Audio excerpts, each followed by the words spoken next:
The Prophet Muhammad ﷺ said, if any one of you sneezes, then they should say, Alhamdulillah, all praise be to Allah. And if you're around somebody else and they sneeze, and you hear them say Alhamdulillah, then you should respond to them and say, Yarhamukallah, may Allah forgive you or have mercy upon you.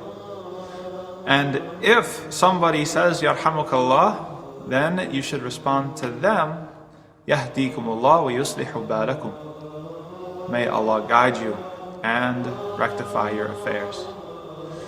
So we have this kind of nice formula of things to do when someone sneezes. It's another excuse to make dua for each other. It's another excuse to practice our sincerity and our loyalty to one another as Muslims. To be constantly asking Allah to guide each other and have mercy on each other and to take care of each other's affairs. This is something that we should all be in the habit of doing anyway.